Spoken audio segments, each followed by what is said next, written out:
How do we lean into love when so much of our calling in running a business is based on a principle that might feel either polarizing, maybe a little bit scary, maybe there's some adversity around it? Listen in.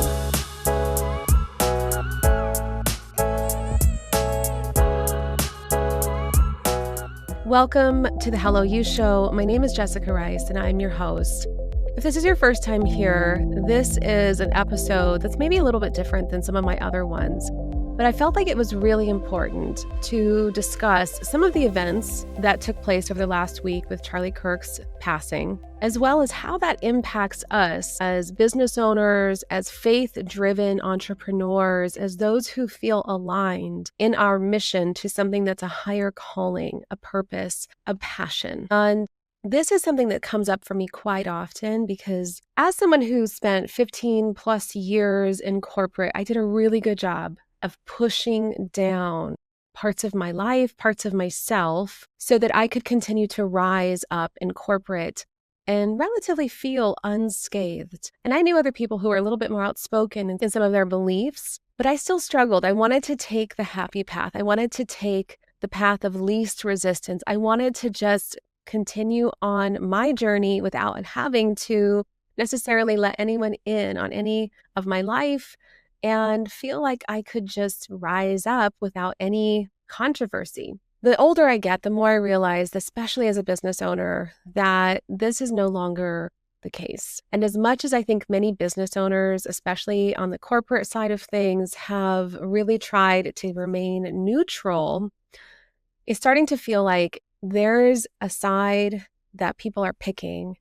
And there's one thing that I want to encourage you in, and that is really to lean into love. There are business owners, there are founders, there are people with different belief systems, core values. And inside of my programs, we identify what those core values, those pillars of which not only your business, but you yourself stand upon, so that when you're walking forward as an entrepreneur, you understand what it is that those principles you're developing are based upon.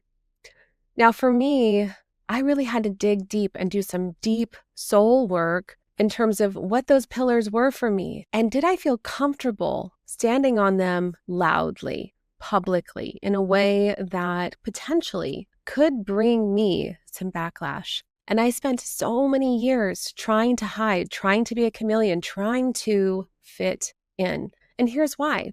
While I've shared in the past some of my story on living through horrific abuse, I haven't always shared the full story. And parts of that story are embedded with my faith and with my ability to have resilience and to rise up and to begin to own not only who I am, but to own my voice. See, a big piece of that relationship, it wasn't just a physical abuse. It was mental, it was emotional, it was psychological. And I was worn down over a period of time because anything that he felt was worthy of praise, of acknowledgement, was a threat. It was a threat to him, was a threat to me leaving. And so he wanted to take any credibility, take anything of worth, and destroy it, and to destroy me. In that process, I very much lost who I was, lost my voice, couldn't believe this was a life that I was living. And there were so many things that happened that degraded my perception of myself. However, I knew that God called me to do something greater. I've always known that. And I felt even in those darkest moments that God was telling me I was not alone. Now, I'm going to tell you, I thought I was going to die. I had cracked ribs. I had been beaten with a curtain rod. I had my fingers fractured. I had cigarette butts put out on me, so I had burn marks throughout my body. I had bruises from head to toe. I didn't have a car. He stabbed the tires on my car. I couldn't leave.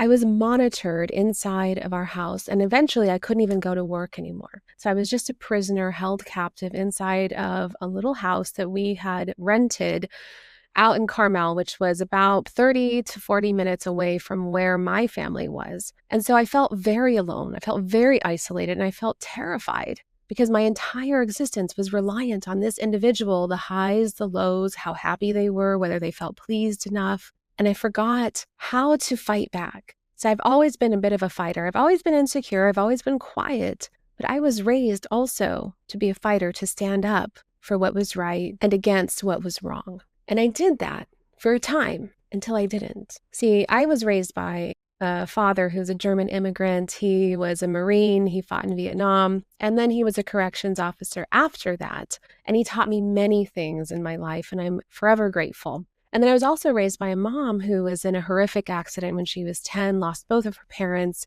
The car had burst into flames, and so she had suffered third-degree burns, the loss of her right arm, and both of them taught me how to have resilience, how to have courage, how to stand up for what was right, and how to believe in myself, even if I struggled with insecurities and self-doubt and all of the things that I faced growing up.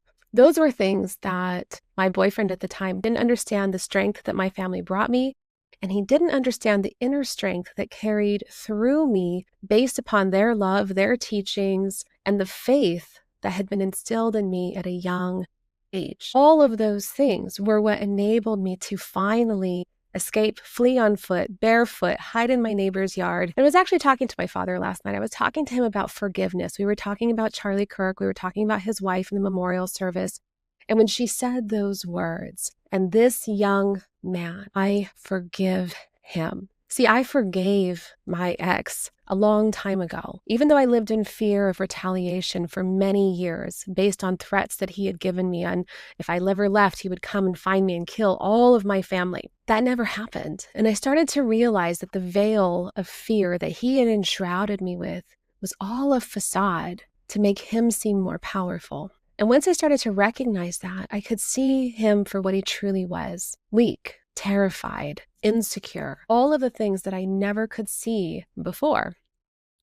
And those were the things that helped me to recognize that I had my own power, I had my own strength, and I wanted to demonstrate, not only to prove myself, but to show myself that I was worth more. I had more value. I had a voice. I had opinions. I had ideas. And all of the things that he told me I would never amount to, I could become. Now, at some point, I felt like that story was lost. That part of me was completely lost. I had spent so much of my career proving myself, rising up, becoming director of front-end engineering for this corporation, and becoming the right hand of the COO, that I didn't tell my story. I didn't talk about it. I didn't talk about my faith. I didn't talk about anything. And sometimes those things would leach into my marriage, into the relationships that we were keeping, into my relationship with my son. PTSD is something that, as much as you work on it, there are still triggers and there are still moments. And while I'm okay talking about it and what had happened, there's still things that take place. But the most important thing was, I used to think that if I ever saw this individual, that maybe my heart would leap out of my chest and my stomach would go into knots and I would be completely terrified all over again. And then I came to realize over time that that wouldn't be the case, that I would see him, I would not be happy to see him, but I wouldn't be scared. And beyond that, I could forgive him. And not for him, for me, for my strength, for my purpose, so that I could go and share this story to hopefully help someone else. Help them to see that the purpose that has been given to you in your life, the light that lives inside of you, the calling matters. It has meaning. And it's there because God put it inside of you, because he saw something in you when you were born, when he created you. And he knew that this was what you were driven to do. Now, am I saying that God made it so that I would go through this experience in order for this to come true? I don't think so. But what I do think is that we have gone through things in our lives and we need to use them. We need to use them for the greater good. So what does this have to do with leaning into love? Well, number one, if we can't forgive the wrongdoings, the trespasses against us, things that someone else that we've looked up to has maybe crossed the line or let us down, disappointed us, then it's going to be very difficult for us to be able to listen to someone else, to challenge our own assumptions, our own biases, to be able to hear with a new set of ears, see with a new set of eyes. And from studying neuroplasticity and brain science and getting certified in that with executive coaching so that I can help my clients, I can tell you that 90% of the assumptions that we have, the biases that we have, are oftentimes wrong because our brain is forming opinions throughout our lives and it's taking various paths to get there. And neuroplasticity tells us that we can rewire our mind so that we can think, see, and do differently. And that is hope. That is what brings change into our lives. And so the first thing we have to think about is, number one, am I willing to listen? Am I even willing to listen? You know, I had someone who was supposed to come and be a guest on the podcast, and I guess she had listened to one of my episodes where I happened to mention Elon Musk, Jeff Bezos, Mark Zuckerberg. I mentioned their names. She didn't listen to the rest of the episode. She didn't try to understand what I was talking about. She misinterpreted everything I said about personal branding, why it's important that you go ahead and build your personal brand, because if you don't, your voice will be missed, and everyone else who's already doing it, they're going to be the voices that are heard. And we need more loud voices in the world, but we need also bigger ears. We need bigger hearts. We need sound minds in order for us to see a full view, a bigger picture, what God has truly intended for our lives. And the less that we can do this, the less that we can have conversations, the less that we can have discourse, regardless of our opinions, regardless of our beliefs, the less ability we have to have neuroplasticity, the less ability we have to see around corners, to look at new perspectives, to understand how we can love one another. So leaning into love, if you are a faith-driven entrepreneur, if you are someone who has a calling, if you're wanting to step into a life of greater meaning, greater purpose, fulfillment, not just living the status quo, then it's imperative that we can lean into compassion, hope, resilience, trust, love, forgiveness, all of the things that make us human, that make us better humans. And unless we do that, we're going to be struggling to understand those pillars by which we stand upon, and they're going to crumble underneath us like sand. I want you to feel like you have a firm foundation when it comes to your life and to your business, a firm foundation that you can stand upon. And sometimes it means that we have to speak up, speak out, and be more bold, which has always been a struggle for me, knowing that probably half the people I know will reject the ideas, the faith, the beliefs that I have in relation to where God has brought me, to where I feel like God is taking me. But I want to give you hope, because these are the things that are going to make a difference in this world. You are going to make a difference in this world. Your business, the things that you're called to do, will make a difference in this world if we're willing to answer the call. When I talk about my ex, I don't talk about it because my story is worse than anyone else's. It's not a comparison. But I do share it because it was pretty brutal. And my dad reminded me last night when we were talking about Charlie Kirk's wife and her forgiveness. The deputy who brought me in after I escaped, when my dad was able to come and get me, and they had to take me over to the hospital, and I had to go through the SART process with all of the nurses. They had to take photographs. They had to inspect me, examine me, and it was humiliating. And then eventually, a couple days later, they had to interview me. And they couldn't even hear my voice. They couldn't even hear what I had to say because I was so beat down. I was so quiet. And I was too afraid to talk about and own the fact that all of these horrific things had taken place. I thought it was my fault. I still believed for some reason it was my fault, and that I somehow had gone along with it when I would never have gone along with the things that were taking place, with what he was forcing me to do. And so, yes, I was raped and I was sexually assaulted and I was humiliated numerous occasions. And that was difficult for me to cope and to grapple with. So they couldn't even use the recording in our trial because there wasn't enough evidence to convict him of those crimes. And so he went from 11 felony charges, plea bargained down to 3, and was sentenced to prison. Most people don't know that about me. Most people that I've worked with in my career for 20 years never heard that story. They never heard what I went through. They didn't know why I was so driven, why I became so outspoken, why I had to share my ideas, and honestly, why sometimes I went straight to the top of the company, because I didn't want to live with fear. I wanted to live with courage. I wanted to be brave in my life, and I wanted to lead with conviction and passion around all of the work, anything that I did. And later, they didn't hear about my story either. I had gastric perforation. I had to have a colectomy. I suffered from IBD, ulcerative colitis, for over a year. They couldn't diagnose me for a year. I spent 6 months having to recover so that I could have a reversal surgery. That was a very difficult part of my life. My hair fell out.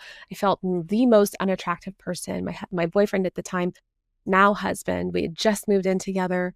It was such a difficult time in my life. And yet again, I wasn't going to let these experiences keep me down. Many people ask why I left corporate, why I left a successful job to go and embark on coaching and starting a business and really wanting to help other people. And ultimately, it was because God told me, your story, the things you've gone through, they're not doing anything. They're not being used. You are wasting your life trying to prove yourself in all of these other ways instead of doing my work, instead of doing the work of Him, in which all of these experiences, the only way my life even now makes sense is to be able to use it for the greater good, to share with others, and not just my story. We created the Hello You show so that I could have people on here and multiple stories and multiple ways that you could hear, finally, whichever story helps to inspire you to go for it, to fulfill your purpose, to listen to your intuition, to understand what your calling is telling you. See, we spend so much of our lives trying to prove ourselves and fit in the mold and be in the box, whether it's our corporate careers, our social environments, whatever that looks like. And we forget ourselves. We forget we lived through so many things. And some of the guests that I've had come on here have lived through horrific experiences, incredible challenges, and they have risen above. They have triumphed in the face of adversity, all so that you could hear their message of hope, of inspiration, and belief. Not only belief for yourself, but we believe in you. There are people who believe in you and that you are here to do something incredible. And that's what I believe, and all of the women and some of the men who've come on and shared their experiences. We have to be able to spread this message, to spread love, to spread hope and belief and self-efficacy and joy and honoring one another, honoring our differences as well as our similarities, honoring the things that we have all experienced in our lives, as well as the unique things that give us a different vantage point, a different belief, a different opinion. And if we continue to divide ourselves, if we continue to lean into anger or hate or judgment, we will lose our voices. We will lose our strength. We will lose our impact. And I want you to consider how important this is for your life and how important this is for the world in which we live right now, which is why this message felt on my heart to be weighing so heavy. See, I wasn't going to necessarily be a part of this conversation. And I watched all of my social feeds and how everything was divided and became so conflicted. And all I'm here to say is that there is a better way.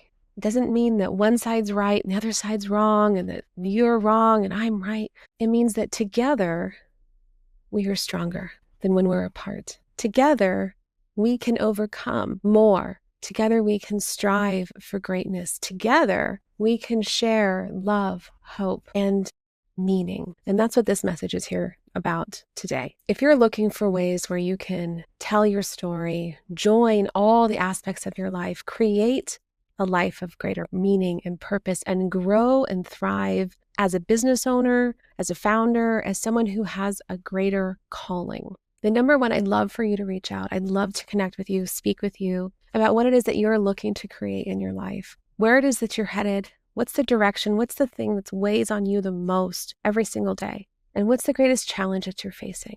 I've created the Powerhouse Legacy Collective for that very reason, to get people together who all marching forward to do greater work in this world. Yes, by means of a business. Yes, by means of creating a personal brand. Yes, by means of sharing our voice. But the intention, the vision is to create a world in which we all want to live and a world in which we all want to leave behind. So please reach out. I'd love to talk with you. I'd love to hear what your story is. Please, I'd love to have a conversation with you. Go ahead and tune into the next episodes. We have some wonderful guests who are going to be coming on, sharing their stories, sharing their light, sharing their love with you. Thanks again. Thank you for tuning into the Hello You Show. It's been a pleasure to have you with us on this journey today.